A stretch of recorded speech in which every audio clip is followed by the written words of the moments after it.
ನಮಸ್ಕಾರ, ನೀವು ನೋಡ್ತಾ ಇದ್ದೀರಾ ನ್ಯೂಸ್ ಫಸ್ಟ್ ಲೈವ್. ನಾನು ರಾಹುಲ್ ದಯಾನ್. ಮೊದಲಿಗೆ ಈ ಕ್ಷಣದ ಹೆಡ್ಲೈನ್ಸ್. ಆರ್ಎಸ್ಎಸ್ನವರು ಭಾರತ ದೇಶದ ತಾಲಿಬಾನಿಗಳು. ಅವರು ನೋಂದಣಿಯಾಗದೇ ಇರುವ ಸಂಘಟನೆ. ಪ್ರಿಯಾಂಕ್ ಖರ್ಗೆ ಮಾತಿಗೆ ದನಿಗೂಡಿಸಿದ ಕಾಂಗ್ರೆಸ್ ಹಿರಿಯ ನಾಯಕ ಬಿಕೆ ಹರಿಪ್ರಸಾದ್.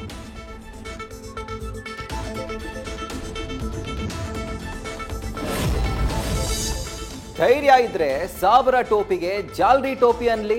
ಹೀಗೆ ಹೇಳಿದ್ರೆ ಇವರನ್ನ ಆಡಳಿತ ಮಾಡೋಕೆ ಬಿಡಲ್ಲ. ಡಿಸಿಎಂ ಡಿಕೆ ಶಿವಕುಮಾರ್ ವಿರುದ್ಧ ಕೇಂದ್ರ ಸಚಿವ ಪ್ರಹ್ಲಾದ್ ಜೋಶಿ ಕಿಡಿ.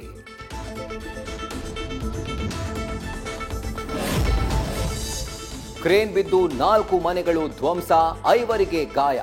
ಕೆಆರ್ಪುರಂ ರಾಷ್ಟ್ರೀಯ ಹೆದ್ದಾರಿ ಮೇಡಹಳ್ಳಿ ಸೇತುವೆ ಬಳಿ ಅವಘಡ. ಅದೃಷ್ಟವಶಾತ್ ಯಾವುದೇ ಪ್ರಾಣಹಾನಿ ಸಂಭವಿಸಿಲ್ಲ.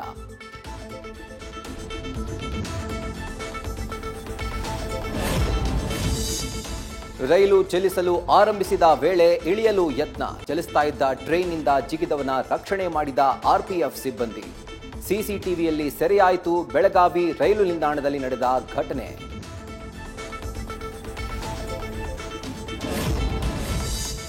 ಲಾಸ್ ಏಂಜಲೀಸ್ನ ಹಂಟಿಂಗ್ಟನ್ ಬೀಚ್ ಬಳಿ ಏಕಾಏಕಿ ಹೆಲಿಕಾಪ್ಟರ್ ಪತನ.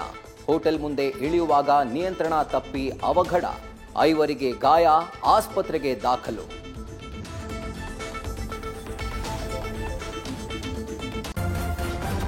ನ್ಯೂಸ್ ಫಸ್ಟ್, ನಿರ್ಭೀತಿಯಿಂದ ನಿಮ್ಮ ಪರವಾಗಿ.